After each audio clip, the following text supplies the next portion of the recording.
नमस्कार दोस्तों, क्या आप गैस, एसिडिटी, पेट में जलन के लिए गैस की दवाएं जैसे कि पेंटाप्राजोल, इसोमेप्राजोल, रैम्बिप्राजोल, रैंटेक इत्यादि आप लगातार खा रहे हैं? तो रुकिए, ये दवाएं तात्कालिक रूप से आपको आराम पहुंचा सकती हैं, लेकिन लॉन्ग टर्म बहुत दिन तक दवा लेने से इसके साइड इफ़ेक्ट हो सकते हैं। तो आज इस वीडियो में हम जानेंगे कि गैस की दवाएं कैसे काम करती हैं, ये क्या है और लॉन्ग टर्म इसको लेने पे क्या साइड इफ़ेक्ट हो सकते हैं। गैस की दवाएं लाइक पेंटाप्राजोल, इसोमेप्राजोल या रैम्बिप्राजोल को साइंटिफिक लैंग्वेज में पीपीआई बोला जाता है। पीपीआई का मतलब होता है प्रोटॉन पंप इनहिबिटर।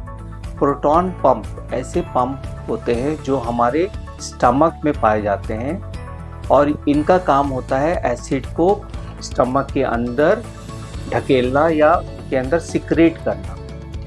ये जो दवाएं हैं पीपीआई, ये क्या करती हैं, इन पंप्स को जाके ब्लॉक कर देती हैं, इनका काम बंद कर देती हैं, जिसके कारण एसिड जो स्टमक में बन रहा है वो कम बनना चालू हो जाता है। ये दवाएं टेम्परेरी रूप पे इन पंप्स को ब्लॉक करती हैं। कुछ दिन के बाद नए पंप बन जाते हैं और फिर से एसिड बनना चालू हो जाता है। ये दवाएं आमतौर पर बहुत सेफ मानी जाती हैं। शुरुआती दौर पे इनमें कुछ ट्रांजिएंट साइड इफ़ेक्ट हो सकते हैं, जैसे सर में दर्द या उल्टी जैसा मन होना या पेट में दर्द होना, लेकिन ये बहुत ही हल्के होते हैं और कुछ दिन में ख़त्म हो जाते हैं। तो अगर आप इन दवाओं का सेवन कुछ हफ्ते या कुछ महीनों के लिए कर रहे हैं तो इसमें कोई ज़्यादा मेजर साइड इफ़ेक्ट नहीं होता है और ये काफ़ी सेफ मानी जाती है। लेकिन अगर आप बिना डॉक्टर के सलाह के अपने आप से ये दवाएं खाए जा रहे हैं, सालों सालों से खाए जा रहे हैं, तो इनके लॉन्ग टर्म साइड इफ़ेक्ट हो सकते हैं। तो लॉन्ग टर्म सेवन करने पे पहला साइड इफ़ेक्ट होता है कि कैल्शियम की कमी हो जाना। तो ये दवाओं के कारण कभी कभी लोगों में कैल्शियम की कमी होने लगती है। तो जो भी लोग अपना ये दवा खा रहे हैं लॉन्ग टर्म पे, उनको अपना कैल्शियम चेक कराना चाहिए। अगर कैल्शियम की कमी हो रही है तो कैल्शियम सप्लीमेंट का यूज़ करना चाहिए। और कैल्शियम की कमी नहीं हो रही है तो आप खा सकते हैं with regular interval monitoring of calcium. अगला साइड इफ़ेक्ट है विटामिन B12 की कमी।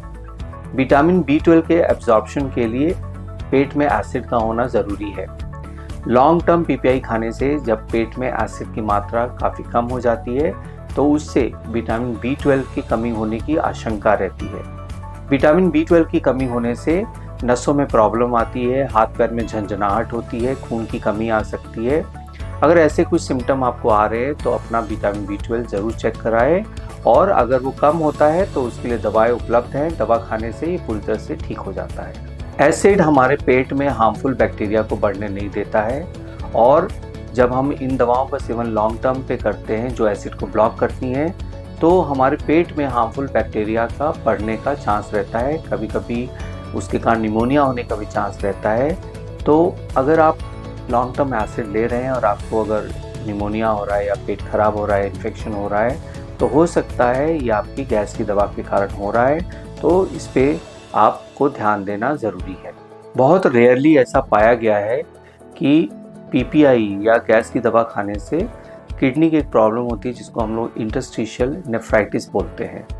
तो अगर आपको किडनी का रोग है या किडनी का ऐसा प्रॉब्लम स्टार्ट हो रहा है तो आप एक बार गैस की दवा बंद करके आपको देखना चाहिए। तो क्या करें? पीपीआई ना खाएं, गैस की दवा बंद कर दें? मैंने ऐसा बिल्कुल नहीं कहा। आपको अगर पीपीआई खाने की ज़रूरत है, डॉक्टर प्रिस्क्राइब कर रहे हैं, तो आप ज़रूर खाएं, लेकिन डॉक्टर के सुपरविजन में खाएं। ये नहीं कि आप एक बार डॉक्टर ने लिख दिया तो आप लगातार सालों साल खाए जा रहे हैं अपने मन से और डॉक्टर को दिखा नहीं रहे। तो ऐसा बिल्कुल भी ना करें। इसके साथ लाइफस्टाइल को ठीक करना बहुत ज़रूरी है। पीपीआई जो होती है, जो गैस की दवाएं हैं, ये ज़्यादातर गैस से रिलेटेड जो प्रॉब्लम होती है उसके लिए दी जाती हैं और गैस के रिलेटेड जितनी प्रॉब्लम है उसमें 99% जो उसका कारण होता है वो आपका लाइफस्टाइल ही होता है। अगर आप अपना लाइफस्टाइल ठीक रखें, जैसे कि समय से सोएं, अच्छी नींद लें, सुबह जल्दी उठें, एक्सरसाइज करें, ब्रेकफास्ट को स्किप ना करें, ज़्यादा तेल मसाले वाला खाने का प्रयोग ना करें, ज़्यादा स्ट्रीट फूड या ऐसा अनहाइजीनिक फूड का प्रयोग ना करें, तो आप गैस की समस्या से बिना दवा के ही निजात पा सकते हैं। आपको इन सब दवा खाने की ज़रूरत नहीं पड़ेगी, और खाना भी पड़े तो डॉक्टर के सुपरविज़न में ही खाएं। तो आशा करता हूँ कि ये वीडियो आपको ज़रूर पसंद आया होगा, और आपको अगर ये वीडियो लाभकारी लगा है तो इसको ज़्यादा से ज़्यादा लोगों को शेयर करिए, क्योंकि हमारे देश में बहुत सारे लोग इस दवा का सेवन करते हैं और वो भी बिना डॉक्टर की सलाह के। तो उनको ज़रूर इस वीडियो को पहुंचाएं ताकि वो सही समय पे सही एक्शन ले पाए। धन्यवाद आपका इस वीडियो को देखने के लिए।